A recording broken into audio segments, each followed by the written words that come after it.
When the pandemic hit, the federal government did something extreme. The United States will soon be effectively cut off from the world as the federal government closes the northern and southern borders. All non-essential traffic is blocked from crossing into the United States at border crossings with Canada and Mexico. In the first few weeks, it sounded like the border was completely shut off, so almost everyone I know, including myself, just stopped crossing altogether. After a few weeks, we decided to roll the dice and try to cross. And we realized pretty quickly that the travel restrictions weren't actually that restrictive. There was no questions about the virus, and you could get through just as easily as before. So by April, the slumbering border beast awakened.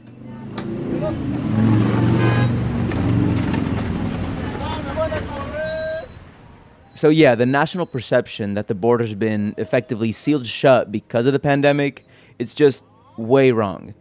Actually, the biggest, most dramatic change in who can't cross right now, you're not going to find those folks at the ports of entry. Officials will now turn away most migrants entering the country from the southern border. That includes people fleeing violence, even if they come legally and show no signs of being sick. Instead, you have to look to Tijuana's migrant shelters, to the refugees who can't seek asylum in the U.S. right now and are stuck at the border, and the people who are scrambling to help them survive.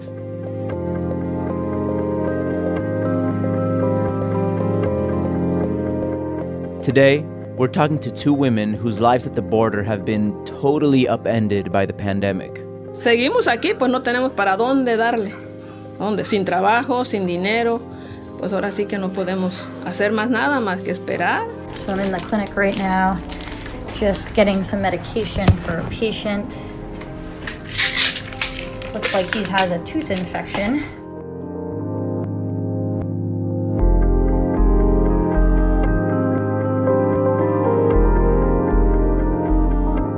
I'm Alan Lilienthal, and you're listening to Only Here, a KPBS podcast about life at the U.S. Mexico border.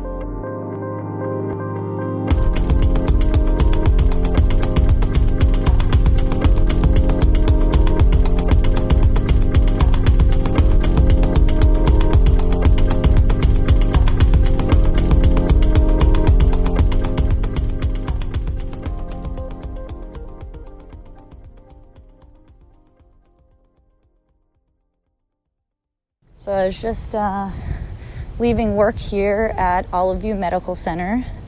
This is one of the emergency departments where I work in Los Angeles. I'm heading to my car through the parking lot in our MRI camper to start my journey down to Tijuana. For people like Dr. Hannah Janeway, the border was never closed. The pandemic has actually made her trips to Tijuana even more necessary than ever. We asked her to record herself on her phone as she made the trip one day in May. I'm just getting to my car now in the parking lot of U.S. Finally get to take off this mask. Oh, it's hot today. Hannah's an emergency room doctor in LA. So most months, she spends a week or so working at a few different emergency rooms there. Then the following week, she drives to Tijuana so she can volunteer at health clinics for migrants. So the trip to Tijuana from my house usually takes about 2 hours and 15 minutes when there's no traffic.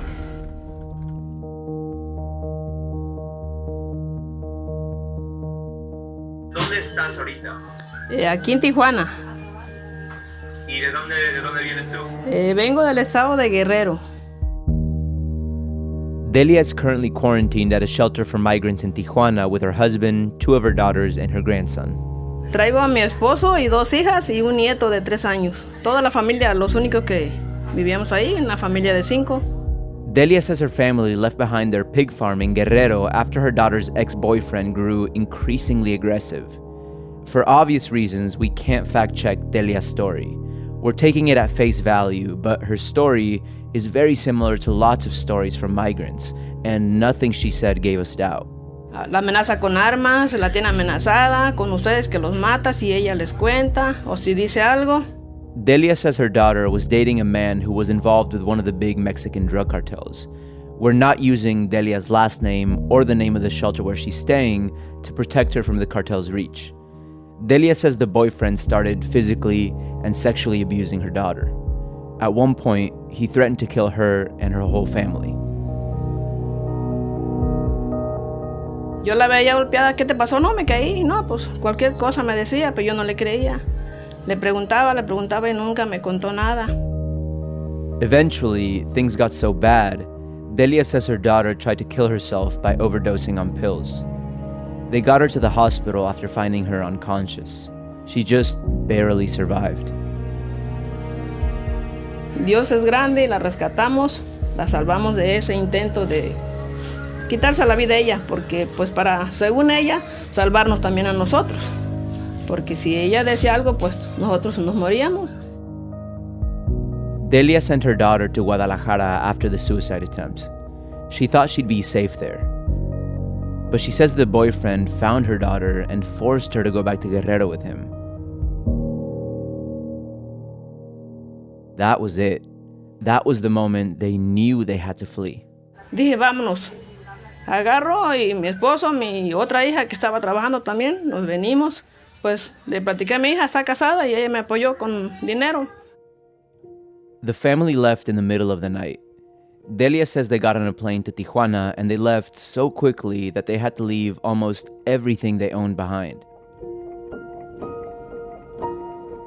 She was able to sell a few of the pigs off before they left, but the rest got left trapped in their pens. She assumes most of the pigs are gone now, muertos. Animales, pues ya no, ya. Se murieron o ya se los llevó la gente.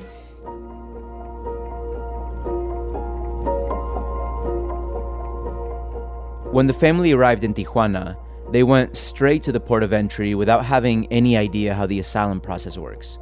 From there, they were sent to a different office where they were put into the system and given a number. She says they weren't given a date to return. Her husband has called back several times.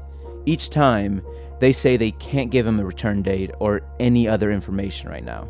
Nada, no hay noticias de para cuándo se termine o cuándo ya empiecen a dar asilos, pues, a pasar gente. Ajá.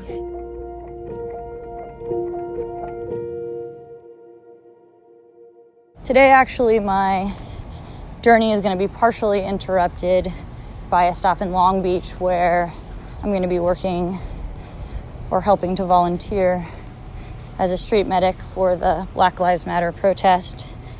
And then when that finishes, I'll be headed down to Tijuana.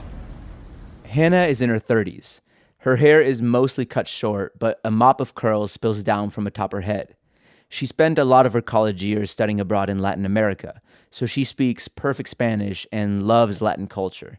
Hannah is now one of the medical professionals behind the Refugee Health Alliance, and Delia is part of the population of migrants in Tijuana who Hannah serves. So it's now 8:25 p.m. I just got back to my car and am headed to the freeway in Long Beach. I spent the last few hours at the protest, providing medical aid and standing on the front line, trying to prevent the police from escalating their level of violence with protesters. But things were getting increasingly violent, and I have to make it down to the border, so I decided to leave. One of my colleagues, who's also an emergency medicine doctor, and who was with me, ended up getting shot by a rubber bullet and has a big, huge welt on his wrist, but he's okay. And we treated a bunch of other people with minor wounds and injuries that we saw. So I'm hoping that everyone else stays safe, but I have to make it down to the border tonight because I have to be at our clinic tomorrow. So off I go.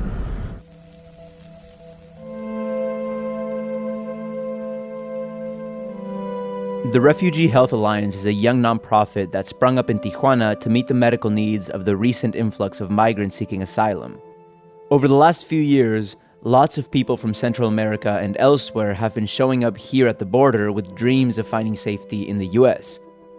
But they've been getting stuck in Tijuana and other Mexican border towns. And many of them depend on Hannah and an army of volunteers like her for their safety and really for their very survival. So I'm about halfway there. I'm making a pit stop at a supermarket to buy some things that we need for the clinic and to grab a bite to eat. It's funny, about 5 minutes ago I passed a sign on the freeway that said that travel across the U.S Mexico border is limited, which is certainly not the case. So yeah, like I said earlier, the border is not closed the way most people think. But at the same time, it is closed to this one set of very vulnerable people. To be very clear, the biggest impact of the pandemic at the border has been on migrants seeking asylum. People have been trapped at the border for, up to 2 years. They come, then they're metered, they're waiting for their number, they cross, they get sent back under MPP. All those things are like over a year and a half generally. The shelters are crowded and, you're sleeping in a tent on the floor many times, or there's other, there's bed bugs and there's scabies, and it's just not a place that you really want to be for any longer than you absolutely need to be. Once COVID arrives, everyone in the shelter is going to get it.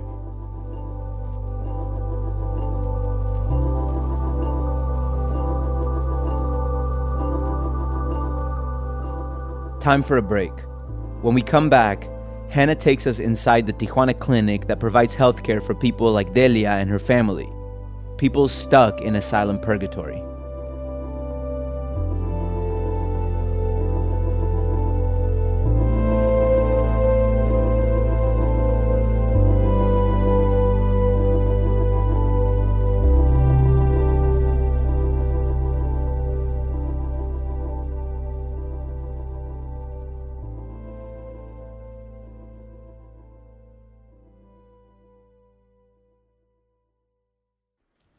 So it's day 2 of the clinic. Just putting on my shoes. They have to come off right when I enter the house, because I don't know what I'm trampling in from the clinic and with all the COVID stuff going on. Hannah and the other U.S. physicians behind the Refugee Health Alliance are all unpaid volunteers. The nonprofit launched when the first big migrant caravan from Central America showed up in Tijuana in 2018. Migrant camps were popping up at the border, and the Mexican government was just completely overwhelmed. The need for medical care was clear. So the group of friends grew the nonprofit and eventually opened clinics in Tijuana. But migrant numbers and needs just keep growing and growing. So I'm in the clinic right now, just getting some medication for a patient. Looks like he has a tooth infection. So giving him some antibiotics and pain control, and then getting him set up with our local dentist, who's wonderfully volunteered his time to see our patients, because the tooth is probably going to have to be taken out because it has a huge cavity in it. Hacer esto que es el papel, sí, para los resultados del COVID, para que las gentes lo tienen los resultados más oficial, porque nos pidieron eso el Departamento de Salud Público la última vez que fui a uno de los estaciones. Headed to the parking lot now to meet up with Carlos. Hey. Hey, what's up? How's it going? Ready to go? Yeah.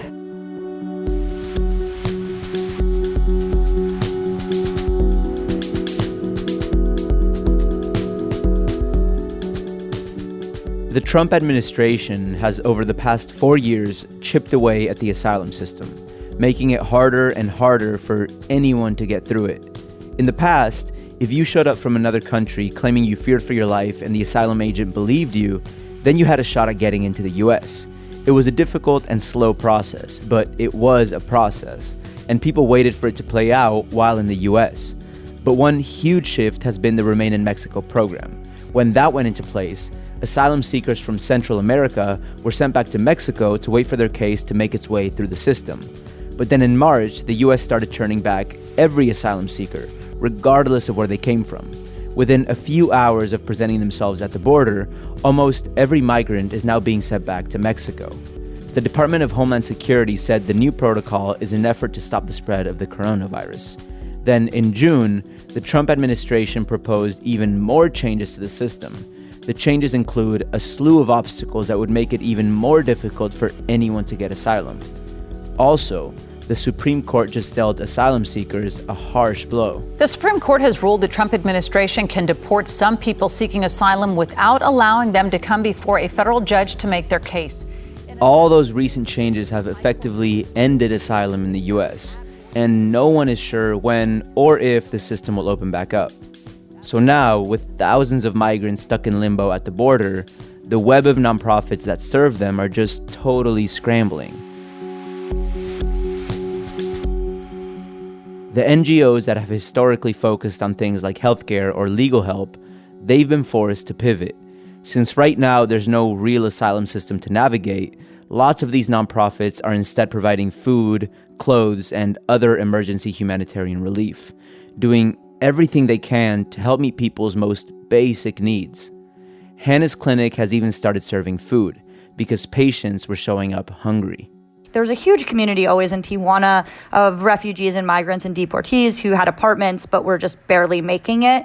And when COVID started, they all lost their jobs, and a lot of them have been getting kicked out of their apartments or don't have money to pay for food. And so we've started to provide food at our clinic 3 days a week. Tenemos la clínica para ahí. Gracias. One of the patients that I saw today was a man who got beat up by someone. He got jumped and had a large head laceration and also probably broke a metacarpal bone, not sure which. So I'm sending him for an x-ray, but I'm just putting a splint on him because he's homeless and I don't know if he's going to be able to come back right away. Also, because of COVID, it's not just migrants Hannah is helping. Tijuanenses who can't get what they need at hospitals overwhelmed by the virus have started showing up at their doors. Other patients that I've seen today, we have another gentleman who is paralyzed and has a bunch of sacral decubitus ulcers and no one's helping him take care of them. And I saw a gentleman who had been attacked by a dog. And I saw a gentleman who just had like a dry cough. So all of them have been sent on their way and had a little break in the patients, so just decided to go get those tacos. Excited to eat them. Starving.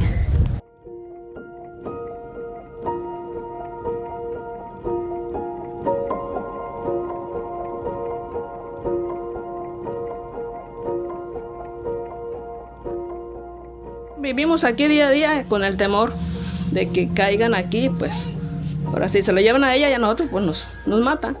It's been 4 months since Delia and her family got off that plane from Guerrero.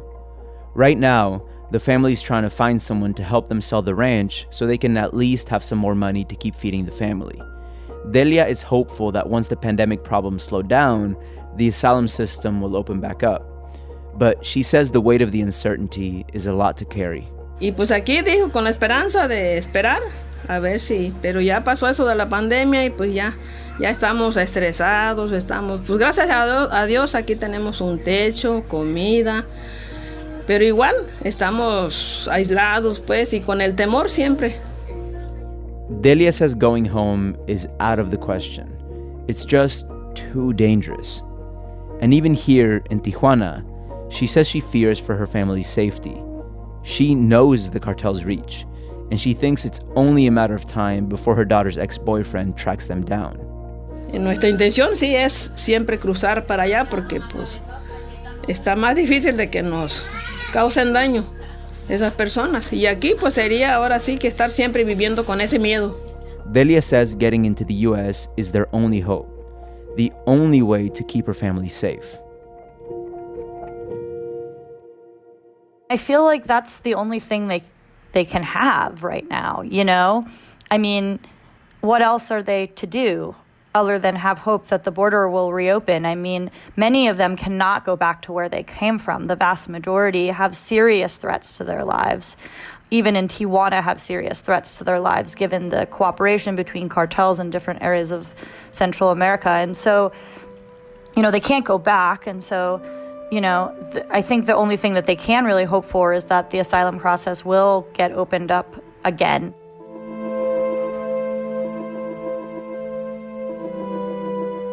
Lots of people like Hannah, people paying attention to the migrant crisis at the border, they say the Trump administration is using the pandemic as pretext. They don't think shutting down the asylum system is actually an effort to protect public health.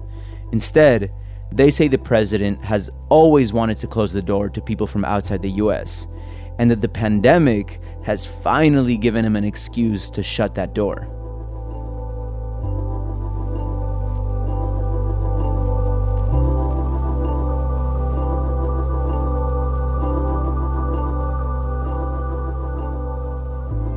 Hannah says most people she talks to who are stuck in this nightmarish limbo are still hopeful, like Delia, that things will eventually reopen and they'll be on their way to the US.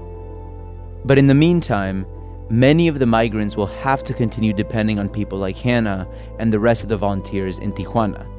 And people like Hannah will keep doing what they're doing, working hard to help these migrants stay safe, healthy, and alive.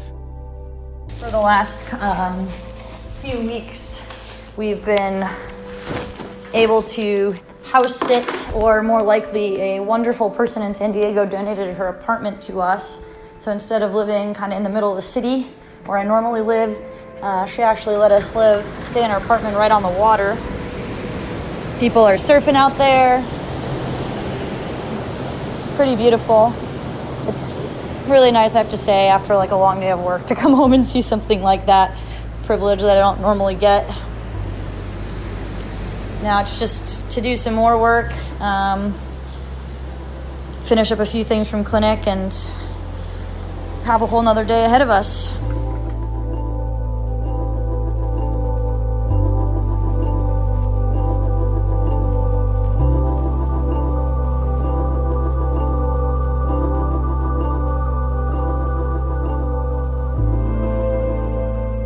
For more information about the Refugee Health Alliance, check out refugeehealthalliance.org. There are lots of shelters in Tijuana and other nonprofits that are always looking for help. Volunteers, money, supplies, all kinds of things. Check our show notes for some links.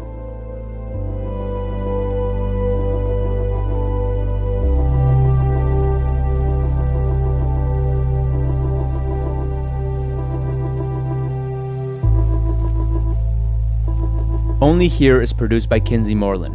Emily Jankowski is our director of sound design. Curtis Fox is our editor. Lisa Morissette is operations manager, and John Decker is the director of programming. And hey, in these isolated times, we love hearing from you. Right now, we're looking for border stories about how the pandemic has impacted you. Give us a call at 619-452-0228 and leave a voicemail. Tell us who you are, where you live, and how COVID-19 has changed the way you live your life at the border. Again, the number is 619-452-0228. I'm Alan Lilienthal. Thank you for listening.